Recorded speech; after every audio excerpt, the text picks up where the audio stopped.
All right, y'all. Here we are. Thanks for watching. Welcome to the show. I don't know what show this is. Bob and I have been having conversations for the past couple of years, and today we're going to have another conversation. We're going to talk about all kinds of stuff going on, but we have a very special guest with us, Manila Luzon. Hey, girl. Kids. Hey, honeys. Thank you for having me. And just so absolutely, I just put in the chat the swimming pool article if you want to read it. Oh my God. Okay, I'll look at it later on because I'm away from my I'm far away from the device. Oh my God, that's terrible. Does this still happen? Now I want to know. Well, to all the people who are listening, I was telling. So we were talking about how old people were. Then we got on the conversation that no one talks about the fact that Barbara Walters was born the same year as Anne Frank. Barbara Walters is 91 years old. And then I was talking about how I used to watch Barbara Walters on 2020. And then I remember one episode of 2020 that freaked me out for years as a child. And it was because they did this whole story about how children were getting eviscerated. Eviscerated? Oh, God. It's not funny. And it's not funny. It's funny. First of all, we were talking about children getting sucked to the bottom of pools. I don't know why you needed to explain why Anne Frank is the same age as Barbara Walters, and then how you watched 2020 as a child. Like, the story it took just to get to why we're talking about it was why you're afraid of pools. Long story short, I don't swim in swimming pools. I didn't swim in swimming pools for a very long time as a kid because I was afraid of getting sucked to the bottom of the pool and having my intestines ripped out. I was terrified. Through your anus. Terrified. Through my anus. Specifically through your anus. Because they did this whole story and they were like, it happens. This is a thing that fully happens. And I was like, I don't want it to happen to me. So I stopped swimming. And this is why black people can't swim. What setting was that pool cleaner? Oh my God. What setting?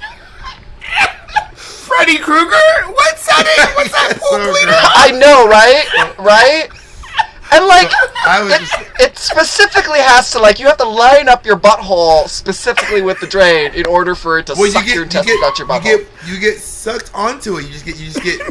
Yes, but like of all body parts to get sucked onto it, it's got to be your butthole. Well, like, what if it was just like your arm or your thigh? Like.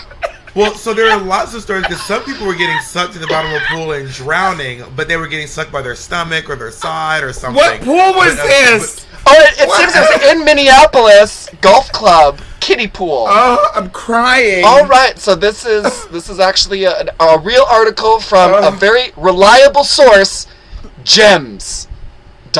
No, but Bob said that you saw it on. Now, did you see this on 2020? I saw this on 2020 in the 90s. Oh my word! I remember being a kid, finishing up an episode of Full House, laughing at Steve Urkel, being like, "Oh, that's Steve Urkel. I love Laura Winslow." And then next thing I know, the music starts, and it's like, "I'm Barbara Walters, and I'm Hugh Downs, and this is 2020." And then it skipped into this story, and I was watch out, kids. I was glued. I was like, I looked at my mom. I said, "Mom, I'm never swimming." I said, "I'm never swimming again." And she was and then your mom said, "But you've never swam." Yeah, exactly. Oh, God. She was like, "You can't. You never could." I'm crying. I can't take it. Oh God! You're so silly. Take over the conversation, Bob. Were you all happy? Were you all happy with the Grammy results? First of all, did you all watch the Grammys? I did not. I did not watch the Grammys. Completely forgot. Yeah, and this year, apparently, this was the lowest rated Grammys ever. But apparently, it was one of the best Grammys ever, according to people who did watch it. But I was in one of those people. I've watched pretty much every year, if I could, or at least watch it afterwards or record it. I've always had it recorded. And this year, I just didn't watch it. And I just wasn't really that concerned with it. Was it because you forgot? Because I didn't know that it was happening. Because usually the Grammys happen in, like, end of January, early February. But, you know, obviously, like, they kind of moved it a little bit further back. So I missed it completely. I was hanging out on a Sunday, and I looked at my phone, and I saw, like, Beyonce pictures, and I'm like, oh, she looks good. Where's she at? Oh, she just won a whole bunch of Grammys. I was I always watch the highlights. So I don't never watch the full Grammys. I usually watch each performance. I check to see who won, and I look at everyone's outfits. And I'm just really excited. I'm so happy that Salt-N-Pepa got the Lifetime Achievement Award, which they deserve, obviously. Which is amazing. And I also love that they were also in Coming to America, which was great. Spoiler alert. Spoiler alert. Spoiler. Yeah, shit. That's a spoiler. Coming to America, Salt-N-Pepa are in that movie. Notably without Spinderella, because of their having a very, very unfortunate or nasty, depending on who you are, disagreement where they have basically fired Spinderella from existence. What? From the group. But does Spinderella get a Lifetime Achievement Award as well? No, she didn't. And this is hello. Well, actually, I didn't watch the Grammys, so I don't. Neither did I. I wasn't there. But probably not, and that's her gripe what she's saying. Her complaint is that, okay, they fired her, but a lot of the hits, some of their biggest hits that they had were made with her on the song, not only rapping on the song, but she was a DJ for them on the road. She's been with the group pretty much from the time they had hits. She wasn't the first person in the group, wasn't the first DJ, but they were kind of clear about starting to treat her like, or at least you could see in some of the live performances, you go back and watch, and they're like, and now for the DJ. Like, they would say that on the mic, trying to, like, draw a distinction. I mean, the group's name is Salt-N-Pepa, but, I mean, she's got, like, some of the most iconic verses. Yeah. Huh? It was always Salt-N-Pepa with Spinderella, and I'm really shocked that Spinderella was not. I would be miffed if they were giving out Lifetime Achievement Awards, and I've already done the Lifetime of Achievement. It's a lifetime. I'm not getting my award. Yeah. Yeah. Let's face it, Salt-N-Pepa.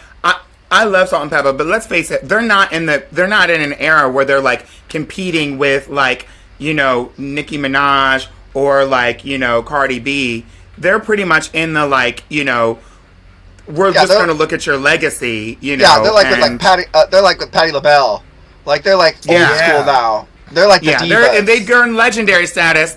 We don't need you to do anything more. You've already done the work. But Spinderella was a part of that, I believe. But I think the biggest controversy from the Grammys was easily, and I mean easily, the day after Candace Owens and Cardi B were arguing on Twitter for like 12 hours. 12 hours. Yeah, for like 12 hours, Candace Owens and Cardi B were arguing, and Candace was being like, "This." Let me try to find some of these clips because y'all, it was wild. I did send them to us in email. Yeah, you sent the email. Oh, I'm bad with email, but I will find. Yeah, because first of all, I don't really watch Fox News, so I don't really know who this Candace Owen is, but oh, girl, she is. Because she was arguing with Cardi B, because Cardi B was arguing back with her, I guess I know who she is now. Yeah, I mean, she was. I'm gonna find the tweets. It was just a whole thing, and honestly, some people were saying that it was a publicity stunt because she has a new TV show coming out, and she wants people to watch her new reality TV show. Who, Cardi B or Candace Owen? Candace Owens. So Candace Owens basically picks a fight with Cardi B. And well, that makes sense then. Yeah. Like if you are like a nobody person, like political correspondent on Fox News, a black woman at that, like probably you don't like she probably doesn't have that much to contribute on that network. So getting into a fight with Cardi B seems like a great way to like really get people to it definitely upped her profile in the past because they had a legendary spat right after WAP came out where she went on I think Ben Shapiro's show and said that she is degrading, like she's degrading something like degrading the lives of black people or something like that. I think she went as far as like just America in general. She called her. Actually, she said she's ruining culture. Well, what happened was like on the show, and she was like, I can't believe that Bernie Sanders and Joe Biden sat down with an illiterate rapper, and then she was like, "Oh she's yeah, illiterate." that's right. And I was like, I don't know what truth that is based on. I to my knowledge, Cardi B is not illiterate, and if she is, then that says more about the education system The than system it does than about her. Cardi B's. Yeah. Then it says about Cardi B's grasp on literature and reading and grammar. You know what I mean? And she's a writer. Yeah, yeah. Like how she can be illiterate? She writes her own music. You know. Like it's like. I mean, she's obviously. It seems like Candace Owens is obviously just trying to say all the right things, the hot things that are going to get like headlines, just to get. Just like she's like white and culture. I mean, black and culture. Yeah, It's and I think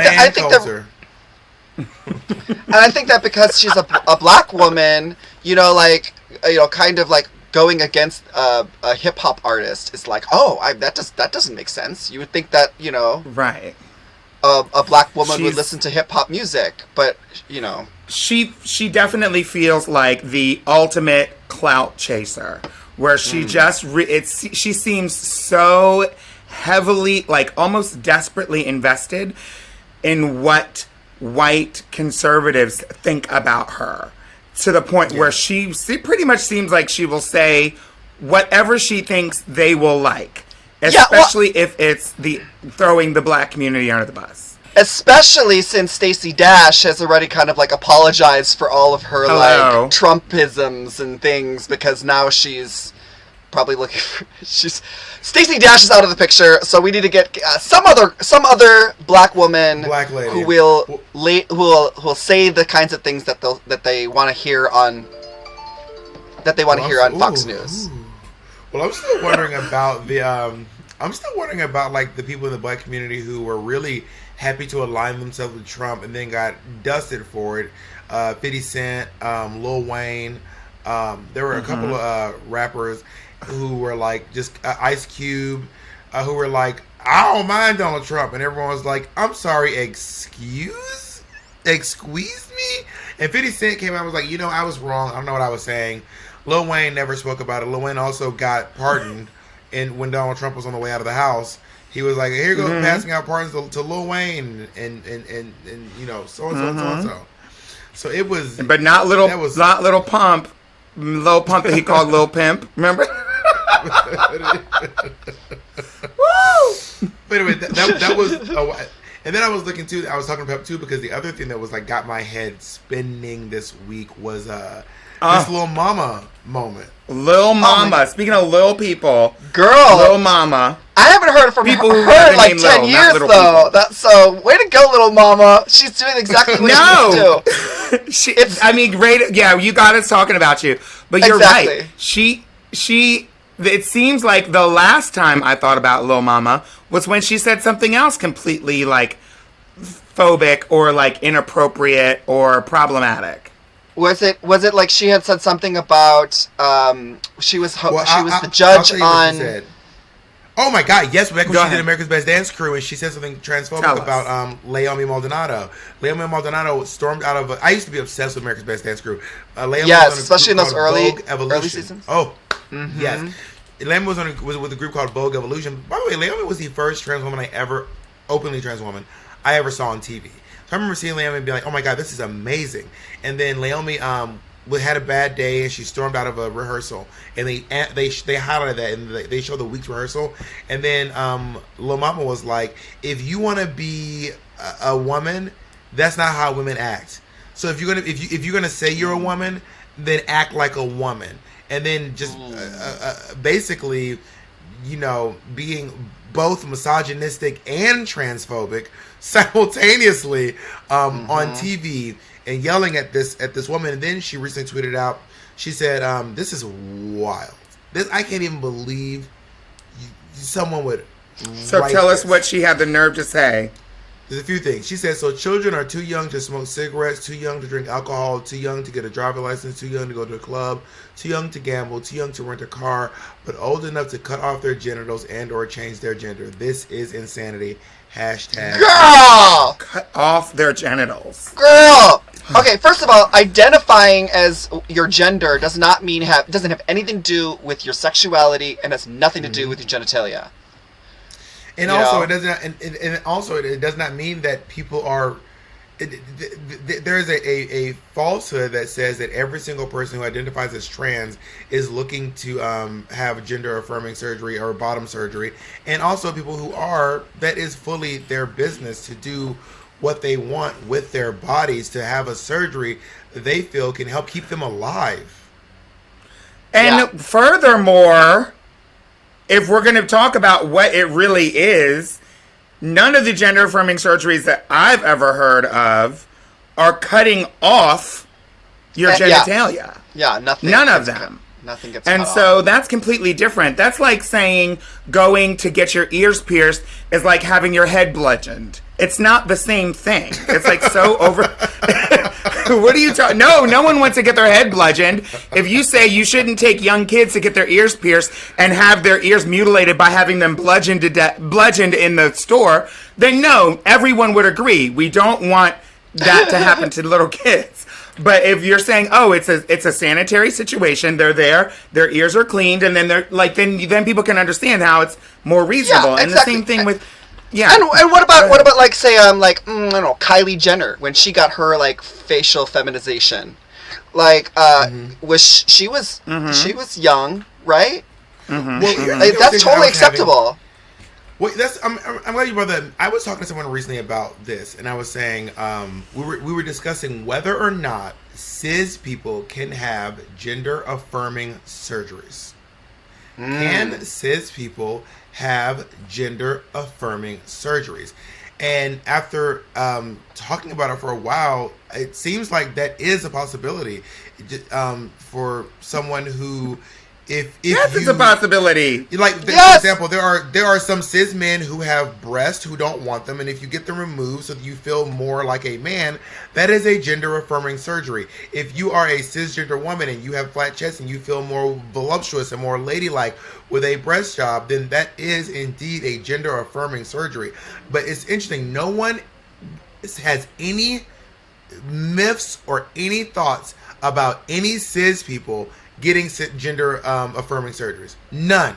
No one has any thoughts. No, not about gender affirming surgeries. They do, but they're not for cis people. Not for cis people. Not for cis people. But I do want to fill in the gaps a little bit because you're 100% right. Like many people, not all, but many people, it could be understandable that someone, not just trans people, but cis people included, who get plastic surgery could be dealing with a type of dysmorphia, body image issues, if that's what they're going. Some people get these surgeries because they're doing something corrective so that their body can function better. But others that it's deemed, strictly cosmetic are doing some would say doing something to make them feel better that they don't necessarily need.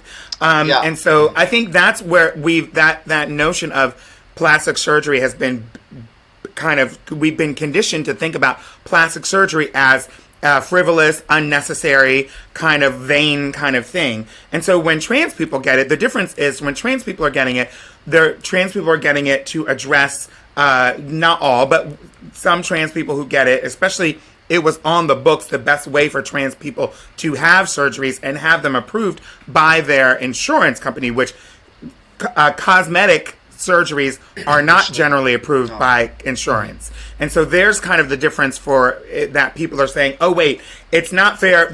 They wouldn't pay for my mom's boob job, but this trans person who gets it on their insurance, and then they equate that to, that puts a burden on all of us, on society, because we have to pay for their insurance, which they don't, but that's kind of what they think. So then they think, well, I'm not paying for your surgery. It's not even necessary because it's cosmetic. And that's kind of their train of thought that people have, I think, with those. kind of thing. Well, it's really funny how people jump to the conclusion of being like, I don't have to pay for someone to have blah blah blah, when people don't even consider the things they are paying for, like your senators and your Congress people to take very long vacations where they are not working for you. The amount of money that the U.S. military spends on Viagra every single year is astronomical, and a lot of people it's something that people don't even think about very often. So it's really wild to me how whenever it seems to be something that will benefit the trans community, people just want to be really weird about it. Like all of a sudden they're counting every nickel that goes. First of all, every single nickel. The percentage of our population that is trans and does have government-funded gender affirming surgeries is so tiny that it is barely a dent. Nothing compares to like the amount of money that like is being spent on other things that are much easier to get around. You know, like the money we spend, attacking other countries, or the money that we spend destabilizing entire other nations, versus what we could spend to help our people here. And last thing I'll say too, because that's not even the last thing that Lil Mama said. Lil Mama went a step further and put in her Instagram story.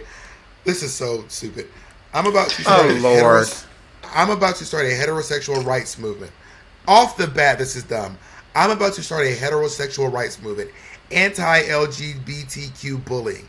Y'all fight so hard to be respected, and some of you, not all, which sounds like people say not all men, not all get a kick out of bullying people for having an opinion. She said option, but I think she meant opinion.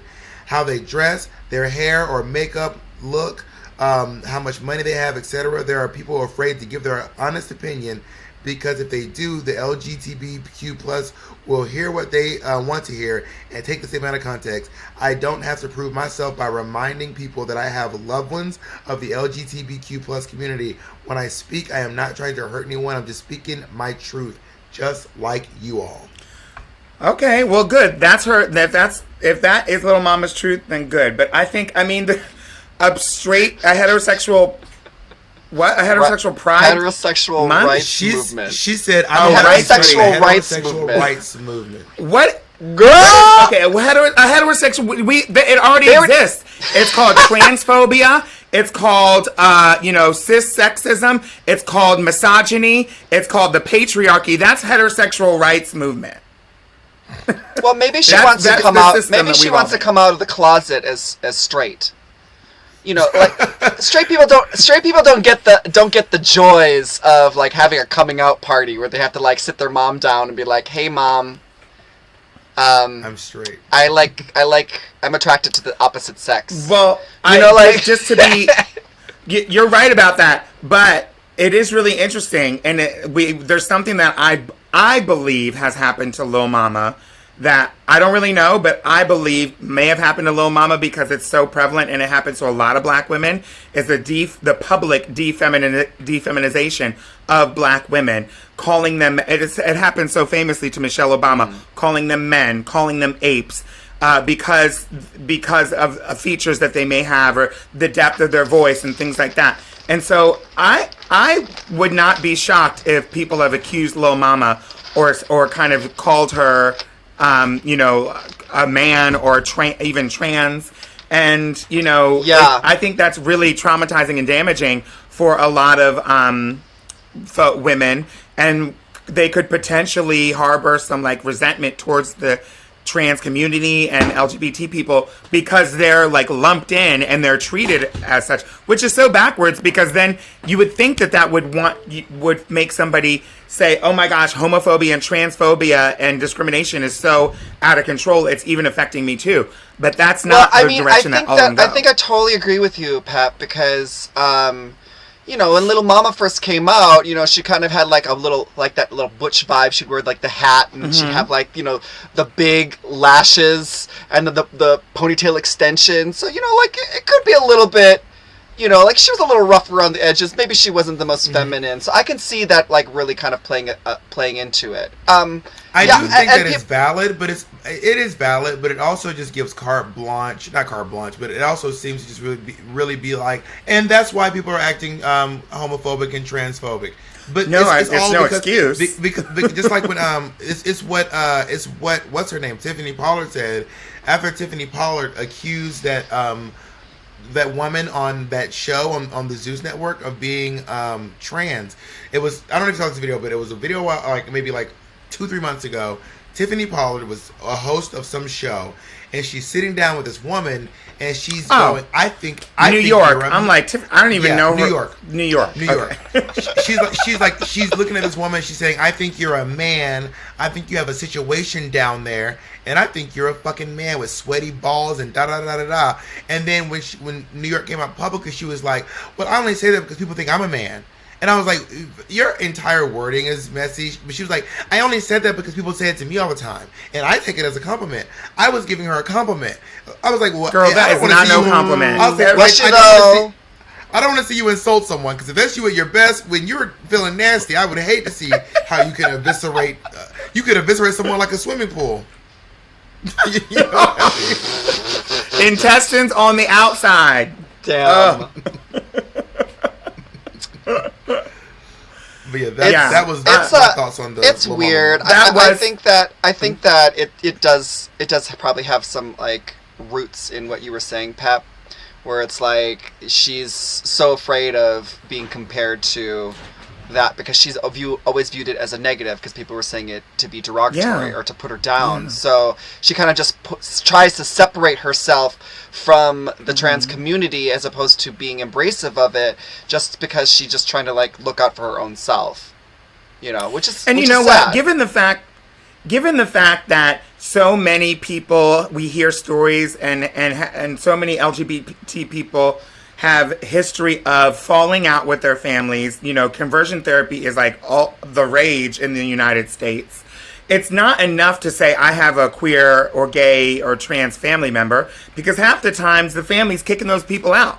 And so that doesn't make you accepting of LGBT people, you know, because they're related to you. Yeah, and family, you don't get to choose. So it's like you're assigned that. You don't have a choice. You know, you can be like, I have a sister.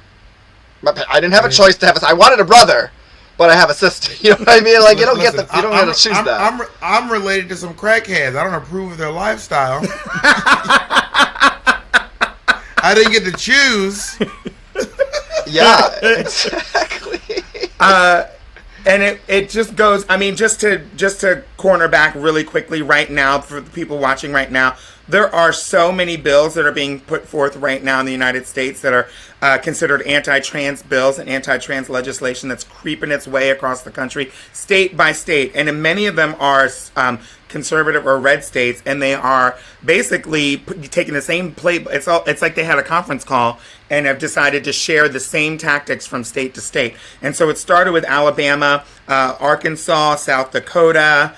Those are the three that are like most prominent right now, but there's other states that are gearing up and using those same tactics to not only make it illegal for for a doctor to treat a transgender person medically, giving them, a trans-related health care, things like gender, not surgeries necessarily, but surgeries like hormones and any other gender-affirming treatments.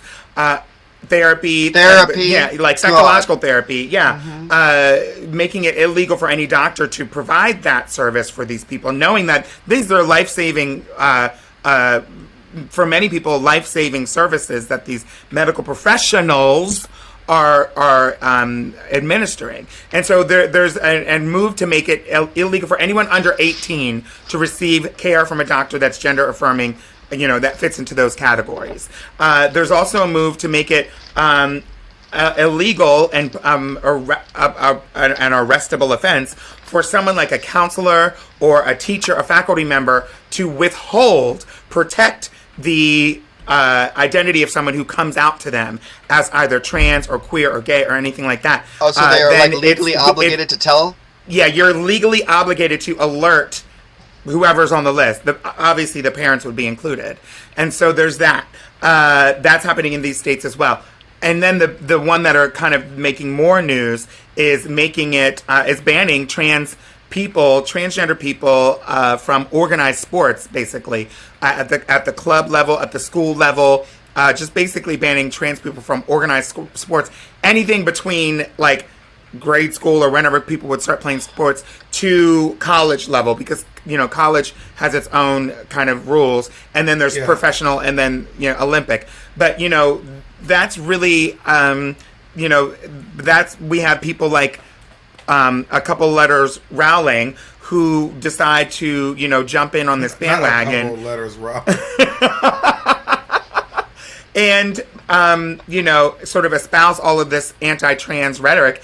And then people end up using that, saying that we don't want men in with young girls. We need to protect these young girls, you know, because they're going to could potentially get raped or whatever the situation is. And it's just, you know, it's not true, you know? Well, it's a big part of it is, like, you know, I think that I've been talking about having cis straight men be a big part of this movement. It has to happen because as of right now, they're the biggest perpetrators to making sure that these things are egregious. You know, a couple of years ago, Joe Rogan came out very nastily against a woman named Fallon Fox, who was a trans MMA fighter, and was just saying, and it wasn't that he was just like sharing a couple of his opinions. It wasn't just like Joe Rogan was just like kind of saying a few things about how, like, you know, muscle tone. He was saying, I'll read this quote, and I want to be like, I don't think they'd be okay, but it wasn't like he was just like, sometimes trans women have more muscle tone than that. He was saying this, and this is what leads to, in my opinion, the violence against the trans community. He said about Fallon Fox, she calls herself a woman, but I tend to disagree. She used to be a man, but now she's a transgender, which is the official term, which means you've gone through it, right? And she wants to be able to fight women in MMA. I say no fucking way.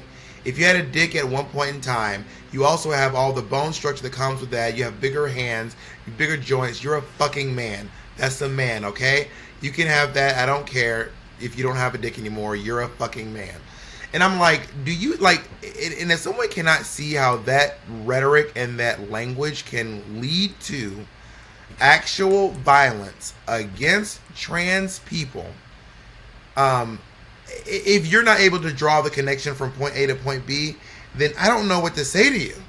Like, I don't know if you can't make those, if you can't connect those dots, then there's either you're just lying and saying you can't see the connection, or you're just not allowing yourself to see. Well, the part of the problem is all of this emphasis is on trans women, right? All of the emphasis in these conversations is on trans women, people who were assigned male at birth, people who may have even at one point or another identified as male, you know, if they transition later in life, and you know, but they fail we always fail to mention and bring in, or these people especially, don't even fail to mention, but fail to acknowledge the existence of trans men in these types of situations. And it's almost like they want to have it two different ways. They want to don't want to acknowledge trans men when they're having like the bathroom situation or a reason to separate trans people from basically keeping trans people out of the women's room. There's never a conversation about the men's room. It's only about trans people in the women's room. That's the conversation. Yeah. Trans people with women, you know, trans people in women and girls sports, trans people in women and girls restrooms or locker rooms.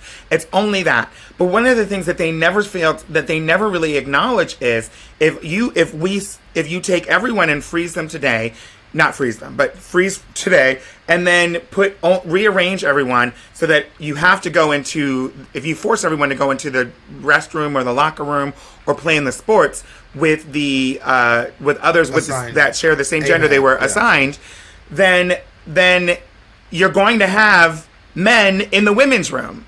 You're going to have men in girls' sports, because that means there will be trans men in the women's room.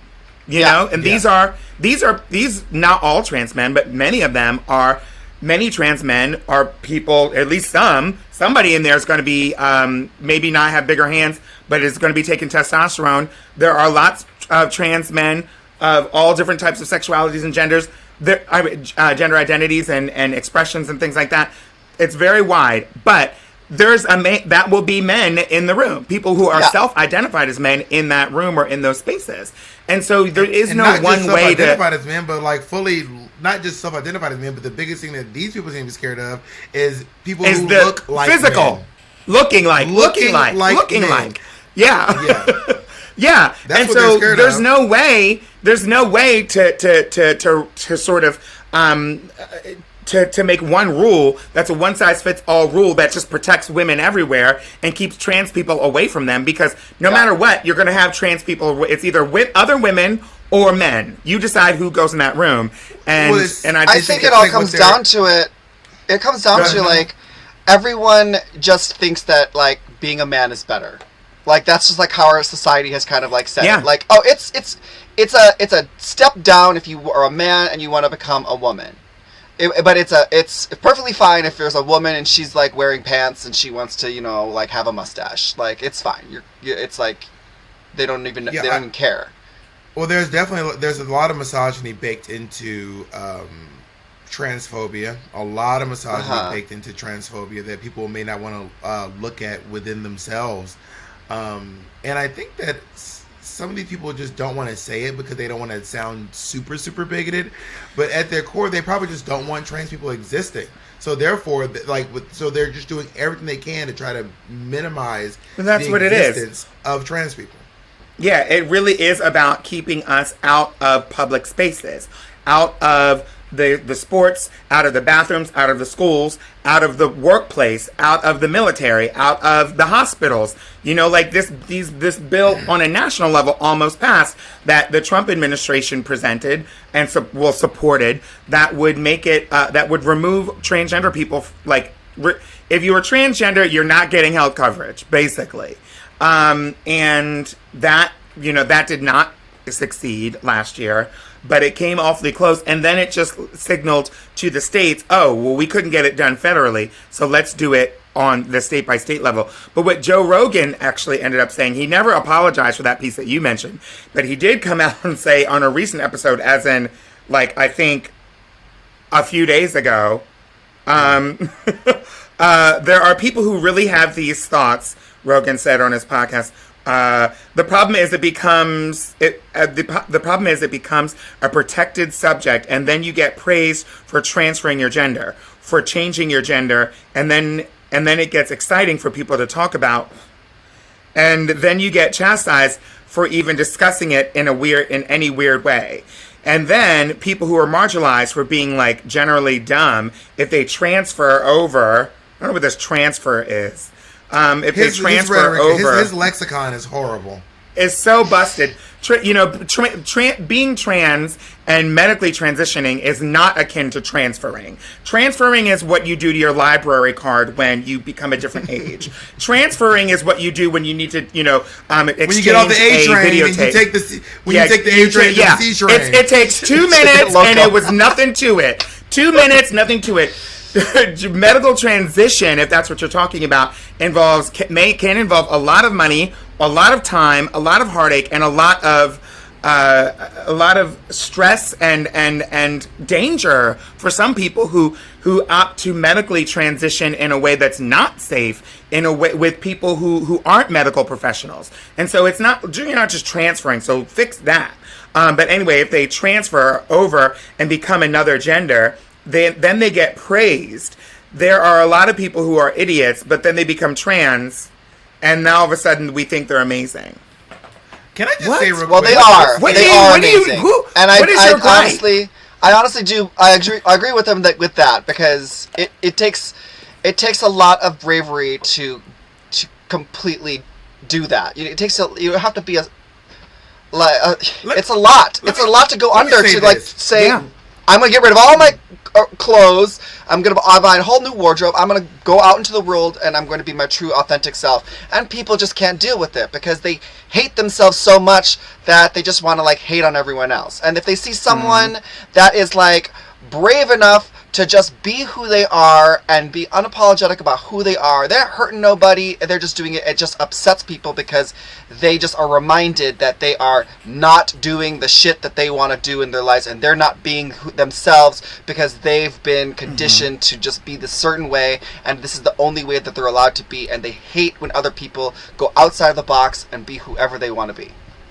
This is what drives me crazy. If you actually know a person, and this is for people who choose to medically transition. And just so you all know, when I say medically transition, what I'm referring to is some form of hormone therapy or surgery, whether it be facial feminization, whether it be trans men getting liposuction from their hips and their backs, whether it be top surgery, whether it be bottom surgery, whether it be any of that, a nose job, whether it be eyelid surgery, any amount of that, and also going to therapy for that.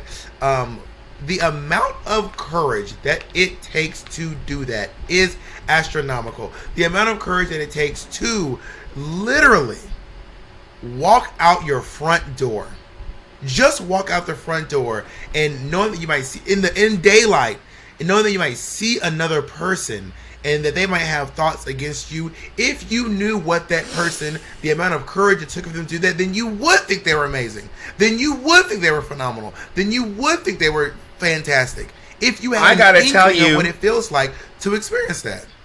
When I have never, ever been a person who's, I didn't even understand, because I didn't have these experiences, what anxiety was. I never, like, I have friends who've mentioned that they've had anxiety attacks and things like that, that's kind of a part of their life. And I never understood that into adulthood. Like, I didn't judge it, but I couldn't imagine being so afraid of something inside that it kind of controlled what you do on the outside, what you do in life. And I didn't, not that categorizes or sums up what anxiety is like, but I had no understanding until I started to medically transition. I'm someone who I think I'm as confident as the next person, maybe even more, to be a drag entertainer. We have to deal with a certain amount of confidence to get on stage, be performers and things like that. And so it was surprising to me that, hey, I had this whole closet full of dresses and, sequin outfits and wigs and all this stuff. And I realized none of that stuff it fits with who I am as a trans woman. Like, none of it. In terms of, like, show costumes. Yeah, the show costumes just don't. They don't. Yeah, you can't work. ride the subway in a beaded gown. Exactly. I'm not wearing that to the laundry. And so I remember I said, let me go shopping for some clothes. And this is so weird. I had been shopping for women's clothes before. Obviously, in New York, you could go to the stores. I'd done it, and I've even had moments where, like, the person at the store was looking at me kind of funny. I was like, "Bitch, I got a show. I don't care. Give me the dress and shut up." And that was it. And I never cared. And then it wasn't until I was thinking about this clothing shopping experience differently, where I'm a trans woman now. I'm looking for something probably a little bit more, reserved or something like that. That's not some beat gown.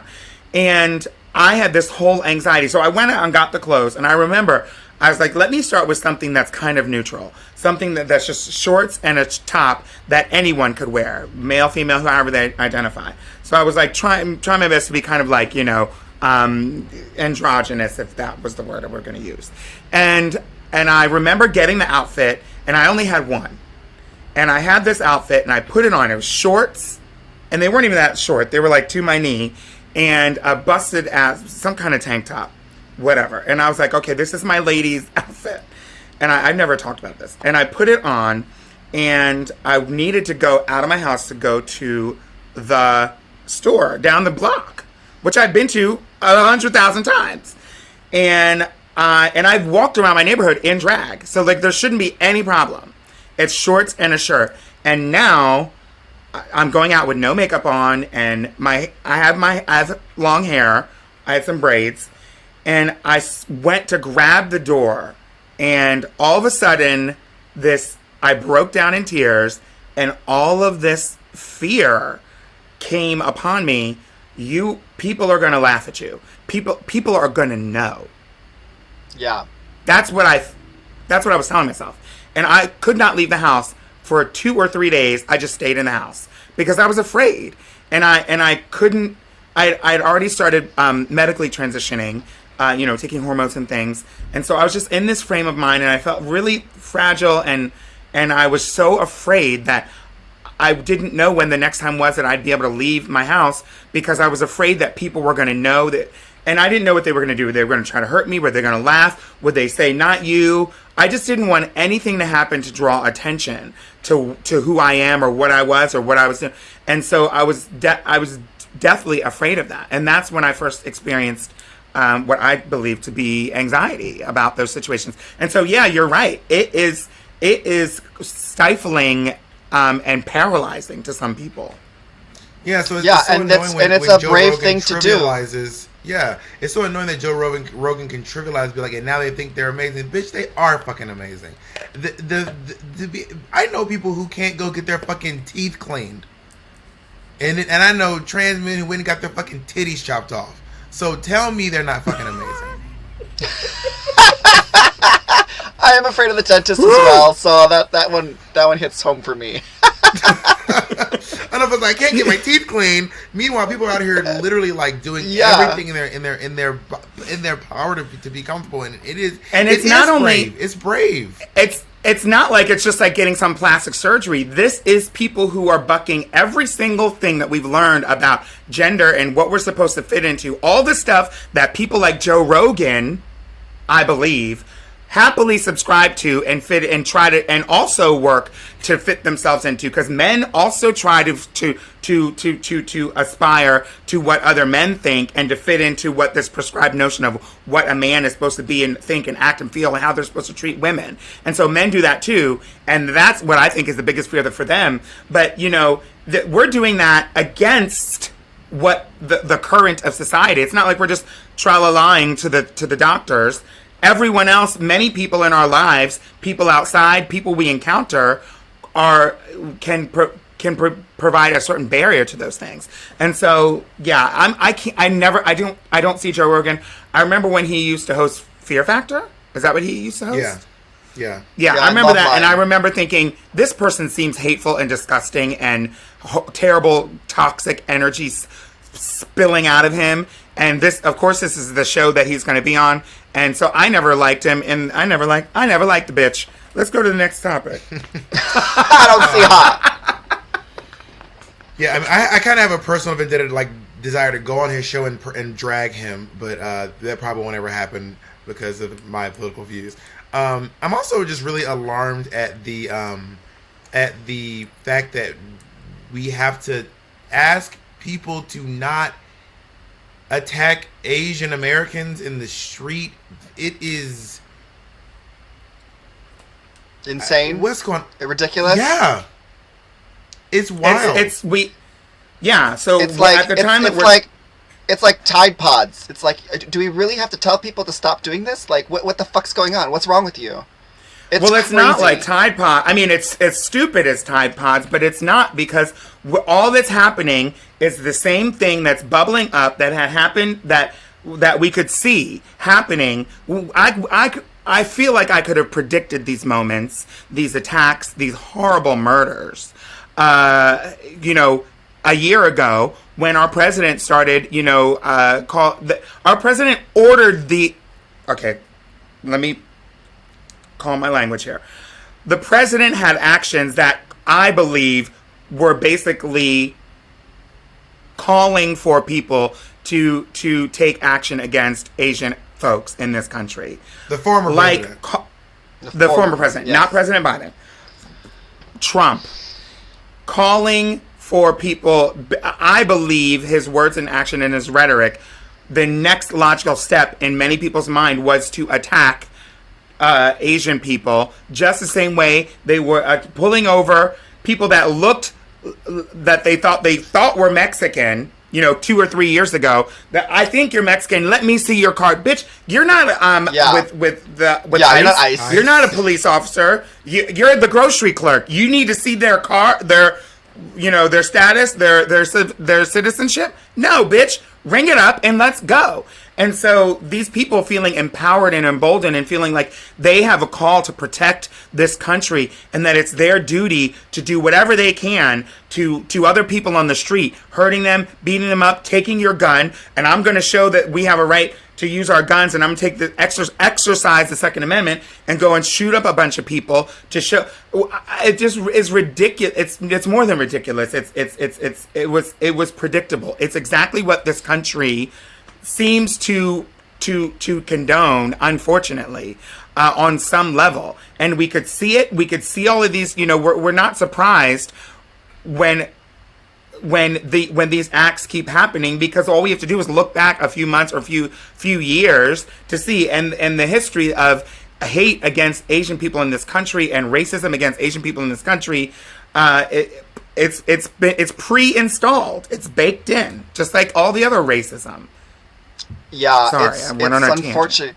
Well, I think a lot of it does have to come with the fact is like, Black Lives Matter movement happened, and racism, it became like a really big topic right now. And as much as the last 4 years kind of made it okay to just come out as a racist to just anyone, now it's just kind of like letting everyone, like the floodgates are open, and now we're just like, oh, we found some, we just need to hate on even more people, you know what I mean? Mm-hmm. So like, yeah, now it's Asians.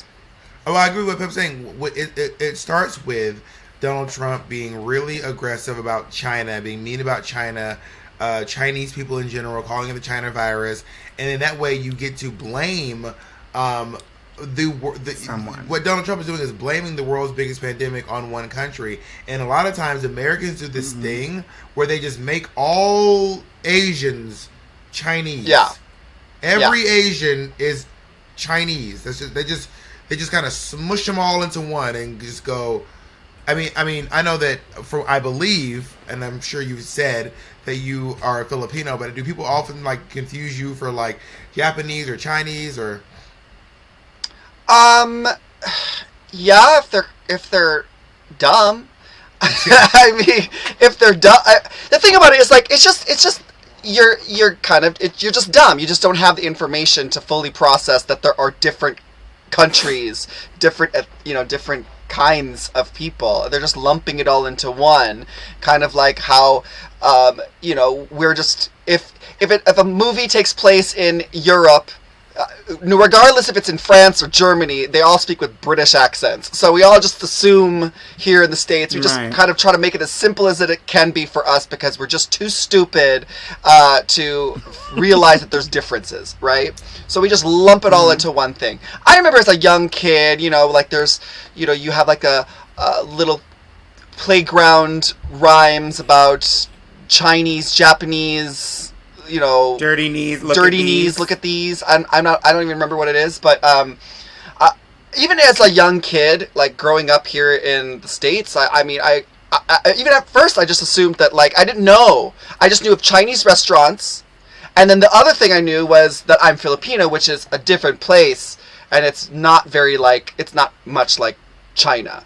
So, but because I was like, I was not Chinese, even though like the only other Asian thing that I had growing up was like Chinese restaurants, and like, yes, like, but I was like 6, you know what I mean? So people just don't want to learn. They're done. They like capped out. They're like, I graduated from high school. I'm good. I don't need to learn anything else. We're all just going to lump all Asians into one thing. When I was a not kid, all Asians, because I don't see this type of hate happening. They're not targeting people of Indian descent, of East Indian descent. You just wait. Okay, yeah, and they're not attacking people who are Russian. Half that country is in Asia, and True. so Pep, the thing is, a lot of folks, the people who are committing egregious crimes like this, probably don't know that India is in Asia. They probably don't know that a big chunk of the Middle East is in Asia. They probably don't know that most of Russia is in Asia. They don't. They are probably completely clueless. So all they're doing is looking for, Far East Asians is what they're looking for, and trying to, aggress them. They have no clue. You tell them that India is in Asia, and they'd be like, wait, what? Huh? And I'd be like, you mean one of the most populated countries in the whole world? You don't know where it is? I think India is the most populated country in Asia, yes. I think. Yes. And of course, they probably thought it was who knows where they think it is, to be honest. And but also I remember being a part of really uneducated American culture and not knowing the difference between someone who was Japanese and Chinese. And I remember the first time I met someone from Cambodia, and I was like, what the fuck, what is a Cambodia? What is that's not what even is the real Cambodia? What is a Cambodia? And I remember being so young, like I was in like third grade or lower because I lived in Alabama at the time, and I remember thinking that Mexicans and Asians were the same thing. I remember thinking as a kid, having some Mexican neighbors, they're like, we're Mexican. And I remember thinking to myself, do you guys know karate? Because but apparently some people did not grow out of that. Do you know karate? No, but some people, they did. Actually, one of them did know karate, which is probably what. Oh, that's probably why. You thought they were Asian. That's going to throw you off, honey. Oh no, not that. No, one of them was taking karate classes, so they did throw me off. Okay, so anyway, that's probably what it was. But some people never grew out of that. That they just kept that knowledge, and that just stayed with them forever. Yeah. You traveled. And I was thinking like a lot of it is because like I think the segregation here in the States is very like it's very binary, or in that sense it's like you're either white, black, or other. You know what I mean? So it's not until recently where you have like multiple checkboxes like for like Asian, Pacific Islander, etc. like that. But like with Black America, it's like you can't really go back to what country in Africa you came from. That was all kind of like not written down anywhere. That's this like, so you're just black in America, and so in Asia, for Asian Americans, we just apply the same rules. You're Chinese, so so now any Asian person can be blamed for the virus. If you want to like use your like, I can't go outside without wearing a mask. And then you think like, Asian people, they wear masks and like, on the public transport and whatever. So it must be their fault. So you just want to hate on them. I mean, if we're blaming people for what their races did, white people better watch the fuck out. It's the truth. And you know what? It really is. I mean, 2 points I want to say about that with what Manila just said is that I think I remember because we were all traveling. I'm sure we were all traveling at the beginning of the pandemic, like January, February last year. And I remember I was wearing my mask. It's like, I ain't trying to get no kind of, I don't know what this virus is. I don't want to get it. And I was in the airports and I was like, if it's anywhere, it's in these airports. And if it's coming in on a flight. But I was just wearing it all the time in the airports. And I remember seeing, for the strangest thing, I remember looking at like a flight from South Carolina to like, I don't know, Colorado or something. I was walking down the hall in the terminal and seeing people coming off this flight. And some people had masks on and some people didn't. And this was in January, February, or March last year. February. The only people who had their masks on were Asian folks. And it was like it's almost as if they were saying, I don't really know. It's almost as if they were saying, I'm going to wear this so that you all feel safe.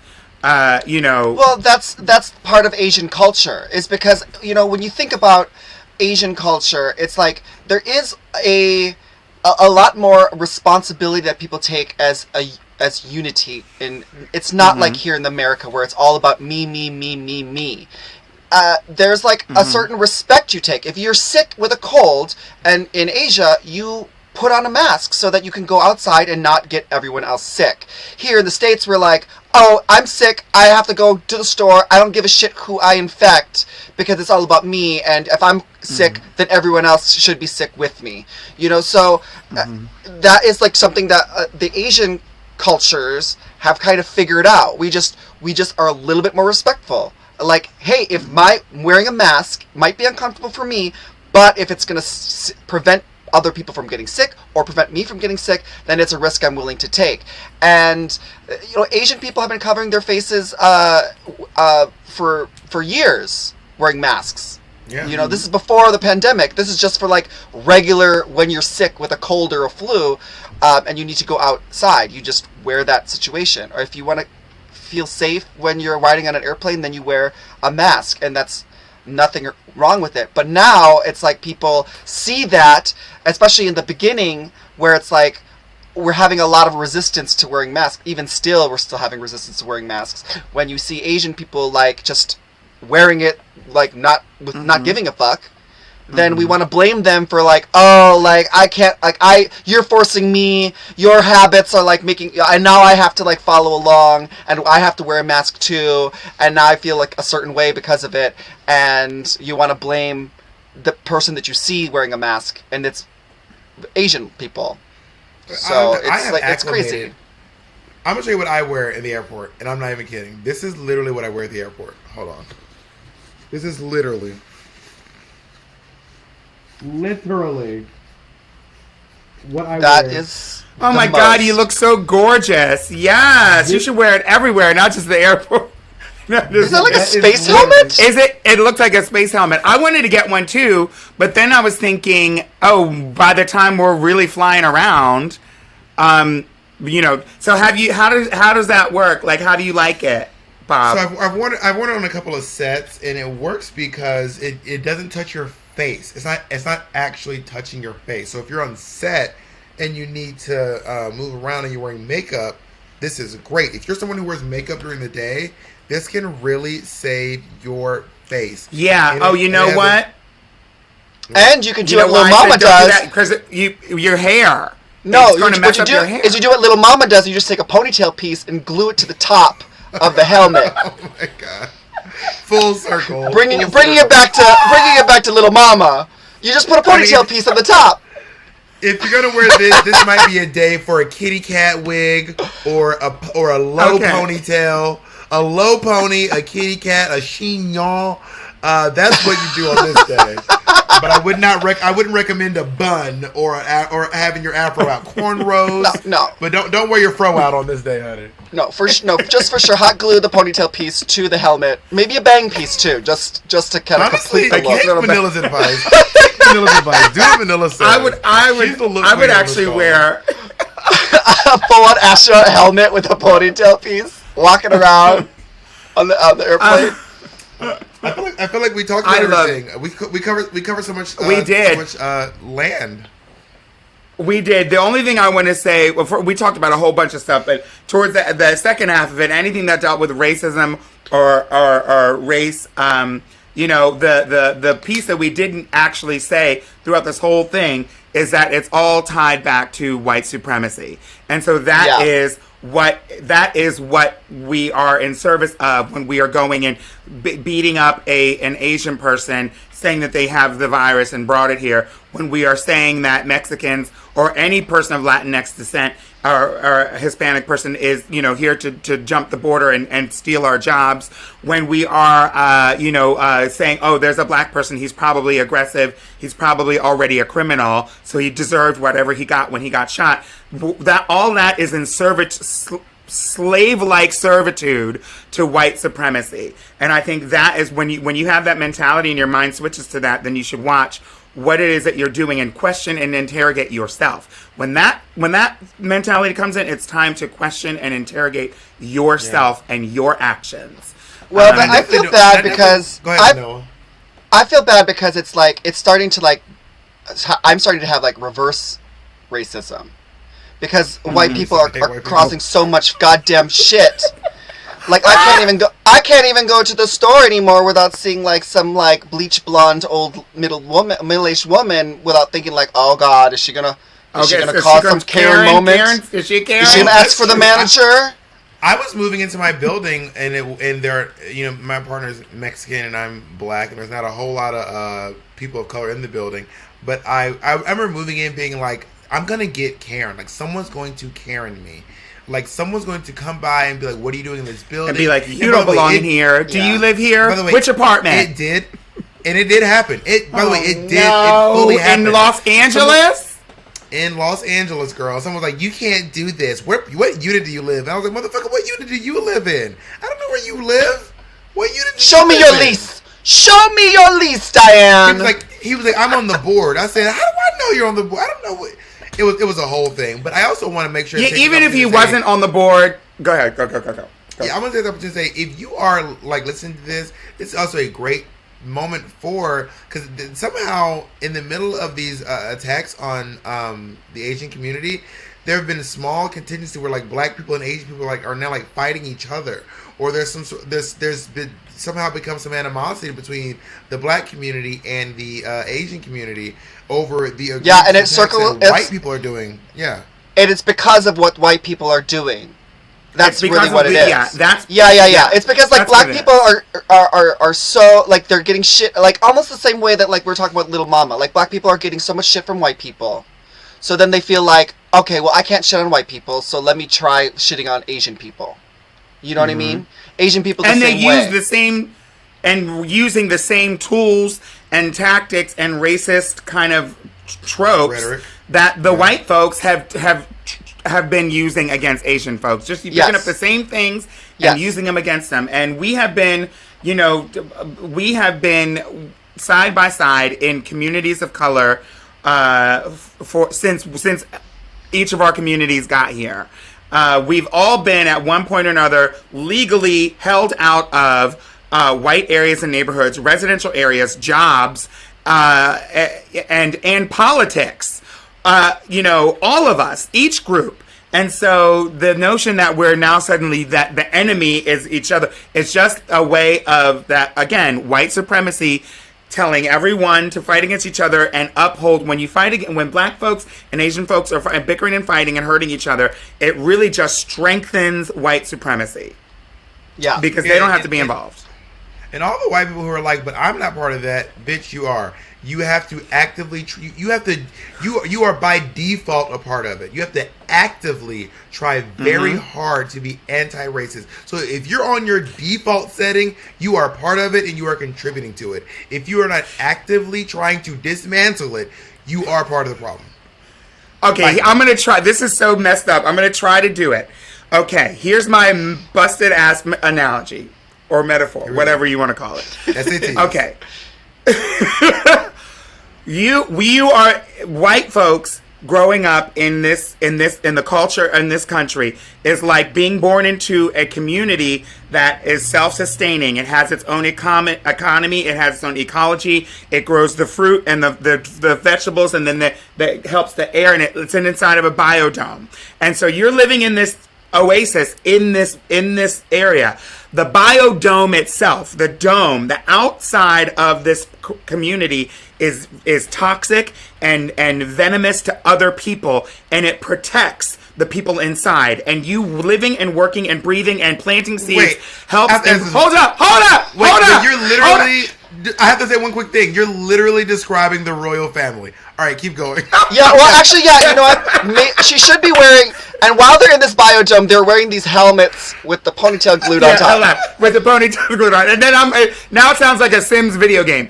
But everything that you're doing is reinforcing this dome, this biodome, and you don't see it. You can live and die and be born and go to school and have a happy day in life, not ever knowing what's happening as a result of that biodome to everyone else outside of it. That biodome is racism. It's not until you break through it and try to break down that you can see that there's a bigger world out there that other people should be a part of. But if you stay in your own little bubble or biodome, then you're kind of ignorant to it. And as long as you stay ignorant to it and keep making the rice or keep making the going to school and washing the laundry and planting the plants that help the biodome, can just continue to that cycle of life in the biodome, then you are actually assisting racism and white supremacy. And you will never have to think you're a racist or white supremacist because you're unaware of what's going on. That's my analogy. Yeah. Does it make sense? I see that. It's a little sci-fi. It's a little sci-fi for you know.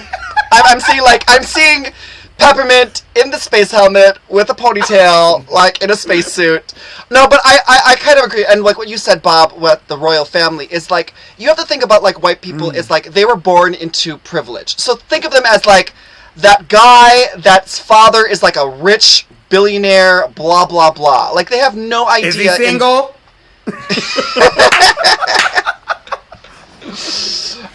Yeah, it's like they're like born into like this like rich privilege, right? But because they don't have to fight for the things that other people don't have. Like other people are still on the they're still on the climb. But if you're born into like on the top of the ladder, you don't have to work at all. But then you look down and you see these people coming up from behind you, and they're coming up the ranks, and you realize all of a sudden like, oh, I've just been sitting on my ass, like I went to all the best schools but I didn't learn anything. I have all this money but I didn't have to work for it. And then it gets really upsetting to them because like all of a sudden you see people who are hardworking, trying their best to try to get to like the same place that you are at, and then they want to hate on it because they don't want to do any of the work to further advance themselves at all. You know what I mean? Like they're stuck. A great analogy. They learned all they can learn and they don't want to learn anymore. A great analogy that goes with it too is literally the American Pie. The reason why I love the idea of American Pie being the analogy is because it is so perfect. Because in order for someone else to have more pie, you're going to have to give up some.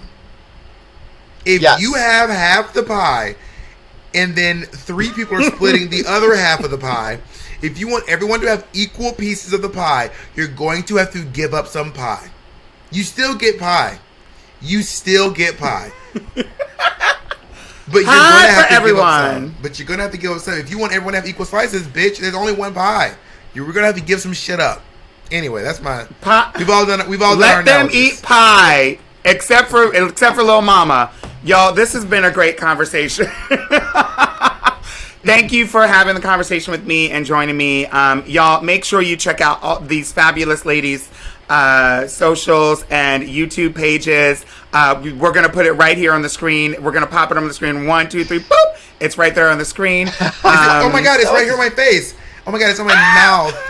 It's on my mouth. It's on my mouth. It's on my mouth. Oh, now we got to upload this to OnlyFans, Bob. Good going. Okay, all right.